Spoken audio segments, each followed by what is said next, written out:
کہ بدروق سنگھ اور کالو نے اسے راستے میں جا لیا ہو اور ملازموں سمیت قتل کر کے لاشیں غائب کر دی ہوں۔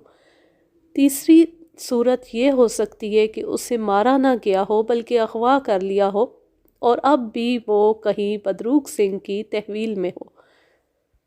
مجھے معلوم تھا راجپال سنگھ مجھ سے جھوٹ نہیں بول رہا اور جو کچھ بھی اسے معلوم ہے اس نے بتا دیا۔ اس تعاون پر میں نے راجپال سنگھ کا شکریہ ادا کیا اور اس سے وعدہ کیا کہ یہاں ہونے والی باتیں ہم دونوں کے درمیان ہی رہیں گی۔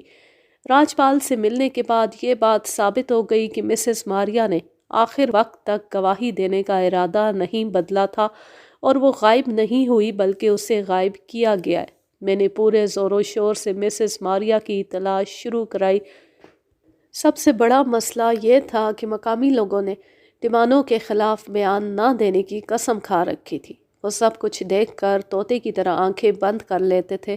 وہ سب جانتے تھے کہ گلاباں کو 2 برس سے حویلی میں قید رکھا گیا ہے اور اس کا بوڑھا باپ بابا میدہ گلیوں میں دیوانہ پھرتا ہے، لیکن جب ان سے کچھ پوچھ لیا جاتا تھا تو وہ بالکل لا علم بن جاتے تھے۔ ان میں سے زیادہ تر لوگوں کا خیال یہی تھا کہ پولیس یہاں چند روز کی مہمان ہے، بہت جلد یہ وردیوں والے واپس چلے جائیں گے اور ان پر پھر ٹمانو کی حکومت بحال ہو جائے گی۔ چند روز کے مہمانوں کے لیے وہ اپنے آقاؤں سے دشمنی مول لینا نہیں چاہتے تھے۔ اشفاق کے قتل کے بعد تو ان کا رویہ اور بھی بدل گیا تھا۔ ان کا خیال تھا کہ جو پولیس اپنی حفاظت نہیں کر سکتی وہ ان کی کیا کرے گی۔ مجھے اچھی طرح معلوم تھا کہ اگر میں ٹمانو کے بارے میں کچھ جاننا چاہتا ہوں تو اس کے لیے باہر کے آدمیوں سے کام لینا پڑے گا۔ میں نے جالندھر جا کر 3 ہوشیار مخبروں کا انتظام کیا۔ ان میں سے ایک مرد اور عورت کو میں نے ملنگ اور ملنگنی کا روپ دیا، جبکہ ایک نوجوان کو پولیس کے خوف سے بھاگا ہوا مجرم بنا دیا۔ یہ تینوں افراد مختلف طریقے سے رنگ کوٹ کے علاقے میں داخل ہوئے اور اپنے کام میں لگ گئے۔ اس بات کی رپورٹ مجھے چوتھے روز ہی مل گئی کہ مسز ماریا یا اس کی باورچن ٹمانو کی حویلی میں نہیں ہے۔ ٹمانو کے بڑے ڈیرے سے بھی ان کا کھوج نہیں ملا۔ برنالہ شہر اور دہلی میں بھی میرے 2 مخبر کام کر رہے تھے۔ ایک ہفتے کے دوران ان کی جانب سے بھی کوئی حوصلہ افزا رپورٹ نہیں ملی۔ صرف مسز ماریا کے بارے میں اتنا پتہ چل سکا کہ اس کا خاوند برطانیہ میں ہے۔ وہ بے اولاد تھی۔ وہ ہندوستان کے مختلف علاقوں میں گھوم پھر کر کام کرتی تھی اور بعض اوقات کئی مہینوں تک اس کا کوئی پتہ نہیں چلتا تھا۔ یہ بات اب کوئی ڈھکی چھپی نہیں رہی تھی کہ میں یہ کیس دوبارہ کھول چکا ہوں، اور یہ وہ کیس ہے جو بدروق سنگھ کے خلاف 3 برس پہلے درج ہوا تھا، اور اس کیس کی سب سے اہم گواہ مسز ماریا کو میں تلاش کرتا پھر رہا ہوں۔ ایک طرح سے یہ ٹمانو کے خلاف اعلان جنگ تھا، لیکن وہ بڑے ٹھنڈے مزاج کے لوگ تھے۔ اس اعلان پر انہوں نے کسی طرح کی برہمی کا اظہار نہیں کیا اور یوں بنے رہے جیسے کچھ معلوم ہی نہیں۔ اس سلسلے میں بدروق سنگھ سے میری پہلی بات چیت ٹمانو کے ایک ڈیرے پر ہوئی۔ یہ ڈیرہ روہتک گاؤں سے کوئی 2 میل شمال میں ایک گھنے باغ کے اندر تھا۔ یہاں ایک چھوٹا کنواں اور 3-4 کچے مکان بنے ہوئے تھے۔ مجھے معلوم تھا کہ بدروق سنگھ یہاں کبھی کبھار جاتا ہے۔ پرندوں کے شکار کے دوران یہ ڈیرہ بدروق سنگھ کے ریسٹ ہاؤس کا کام دیتا تھا۔ مجھے شک سا تھا کہ ممکن ہے مسز ماریا کو کسی ایسی ڈیرے پر رکھا گیا۔ اس رات میں اپنے 2 کانسٹیبلوں کے ساتھ بہانے سے اس ڈیرے پر جا اترا۔ میرا ارادہ تھا کہ ڈیرے دار سے کہیں گے ہم تفتیش پر نکلے ہوئے تھے، رات ہو گئی ہے اس لیے یہاں رکنا چاہتے ہیں، لیکن ڈیرے پر پہنچے تو وہاں دوسرا ہی منظر نظر آیا۔ ڈیرے کی کشادہ عمارت کے سامنے چولہوں پر 2-3 دیگیں رکھی ہوئی تھیں۔ یہاں وہاں درختوں پر بہت سے گھوڑے بندھے تھے اور ٹمانو کے کارندے ٹہل رہے تھے۔ مجھے فوراً اندازہ ہو گیا کہ بدروق ٹمانہ یہاں آیا ہوا ہے، لیکن اب بہت دیر ہو چکی تھی۔ چپ چاپ واپس چلے جانا ممکن نہیں تھا۔ مجبوراً ہم آگے بڑھے۔ بدروق کے کارندوں نے بدروق کو ہماری آمد کی اطلاع دی۔ وہ اپنے چھوٹے بھائی پرنام سنگھ کے ساتھ ہمارے استقبال کو باہر نکل آیا، بڑی گرم جوشی سے ملا، مصنوعی احترام اور عزت کے ساتھ ہمیں ڈیرے میں لے آیا۔ سناؤ جان جی، کیسے آئے ہو؟ بس بائی دا وے نوابی گاؤں میں تفتیش کے لیے گئے ہوئے تھے، رات پڑ گئی ہے، سوچا سردار جی کے ڈیرے میں رات بسر کر لیں۔ وہ دلیری سے مسکرایا، جان جی ہم سے صاف سیدھی بات کیا کرو، یہ کیوں نہیں کہتے کہ کسی میم شیم کی تلاش میں آئے تھے؟ اس کا اشارہ صاف طور پر مسز ماریا کی طرف تھا۔ میں نے بھی بے باکی سے اس کی آنکھوں میں جھانک کر کہا، اگر آیا تھا تو پھر؟ وہ شراب کا گھونٹ بھر کر بولا، جان جی غصہ تھوک دو غصہ، یہ بڑی بری بلا ہے، نیلی آگ کی طرح ہوتا ہے، ہر طرح کی لکڑی کو کھا جاتا ہے۔ یہ دنیا اتنی بری شے نہیں کہ اسے اتنی جلدی چھوڑ دیا جائے۔ کیوں اتنے بیزار نظر آ رہے ہو؟ اپنے ارد گرد دیکھو، زندہ رہنے کے کتنے بہانے، کھاؤ پیو عیش کرو اور عیش کرتے چلے جاؤ۔ ہاں سردار، واقعی دنیا بری شے نہیں، لیکن کچھ برے لوگوں نے اسے بہت برا بنا دیا ہے۔ یہاں گلاباں جیسی لڑکیوں کو زبردستی بستر کی زینت بنایا جاتا ہے اور اشفاق جیسے بے قصور نوجوانوں کو مار کر قبر کی تاریکی میں پہنچا دیا جاتا ہے۔ وہ کھلکھلا کر ہنسا، دیر تک ہنستا رہا، پھر نشیلے لہجے میں بولا، اوئے کالو، یہ ہمارے پرونے، انہیں بڑا غصہ آیا ہوا ہے، ان کے غصہ تھوکنے کا انتظام کر۔ کبھی الجثہ کالو مسکراتا ہوا اندر گیا اور اپنے ساتھ 4 بازاری عورتیں لے آیا۔ انہوں نے زرق برق کپڑے پہن رکھے تھے اور چہروں پر سرخی پاؤڈر کی مصنوعی بہار تھی۔ ایک عورت نے دونوں کانسٹیبلوں کے گلے میں باہیں ڈال دیں اور 2 نسبتاً جوان لڑکیاں میرے ساتھ لگ کر کھڑی ہو گئیں۔ ان کا انداز ناقابل برداشت تھا۔ میرا سارا صبر و تحمل دھرے کا دھرا رہ گیا، دماغ بھنا اٹھا۔ میں نے دونوں عورتوں کو دھکا دیا اور وہ چیختی ہوئی دور جا گریں۔ کالو کے جسم میں جیسے کرنٹ دوڑ گیا۔ وہ تڑپ کر میرے سامنے آیا، شاید سوچ رہا تھا کہ مجھ پر ہاتھ اٹھائے یا نہ، لیکن اس کے کچھ کرنے سے پہلے ہی میرا دائنا ہاتھ گھوما اور پوری قوت سے کالو کے جبڑے پر پڑا۔ یہ کافی زوردار مکہ تھا۔ کسی عام شخص کو لگتا تو شاید وہ تیورا کر گر جاتا، مگر کالو پر کچھ خاص اثر نہیں ہوا۔ وہ ذرا سا لڑکھڑایا اور سنبھل کر پوری قوت سے میرے ساتھ چمٹ گیا۔ اس کے جسم میں مست گینڈے جیسی قوت تھی۔ اس کے ساتھ بھیڑتی میرے تن بدن میں آگ لگ گئی۔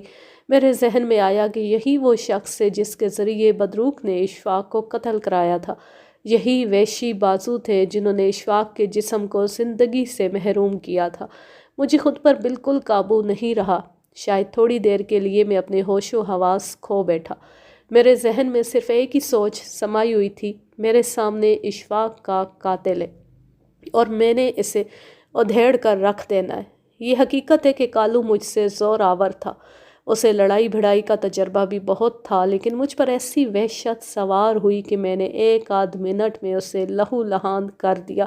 اس نے بھی مجھے چند شدید چوٹیں لگائیں، لیکن میرے مقابلے میں اس کا جسمانی نقصان بہت زیادہ تھا۔ سردار بدروق نے اپنے کارندوں کو حکم دے دیا تھا کہ کوئی اس لڑائی میں دخل اندازی نہ کرے، لہٰذا سب خاموش کھڑے ہماری خونی کشتی دیکھ رہے تھے۔ 2 منٹ بعد ہمارے لباس تار تار اور جسم خون اور مٹی میں لت پت ہو گئے۔ آخر سردار بدروق کے اشارے پر 2-3 پہلوان نما افراد آگے بڑھے اور انہوں نے مجھے اور کالو کو کھینچ کر علیحدہ کر دیا۔ میرے ناک اور منہ سے خون رس رہا تھا، لیکن کالو کے پورے چہرے پر سرخ نقشہ بنا ہوا تھا۔ اس کا نچلا ہونٹ کٹ کر لٹک گیا تھا اور پیشانی سے مسلسل خون بہہ رہا تھا۔ اس کی طاقت اور دہشت کے بت میں ناقابل مرمت دراڑیں پڑ چکی تھیں۔ سردار بدروق نے اپنی جگہ بیٹھے بیٹھے تالی بجائی اور خوش دلی سے بولا، بہت اچھے انسپکٹر نواز، بالکل شکاری کتے کی طرح لڑائی کی ہے تم نے، شاباش۔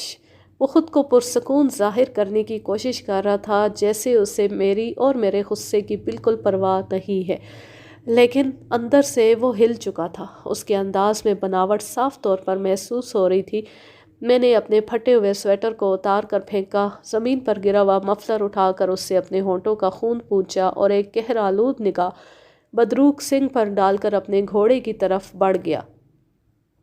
کہاں جا رہے ہو جان جی؟ بدروق سنگھ نے اپنے مخصوص انداز میں پوچھا۔ میں نے کہا، گھبراؤ مت، جالندھر واپس نہیں جا رہا، یہیں پر ہوں۔ اگر یہاں سے گیا تو تمہیں لے کر جاؤں گا، یہ میرا وعدہ ہے۔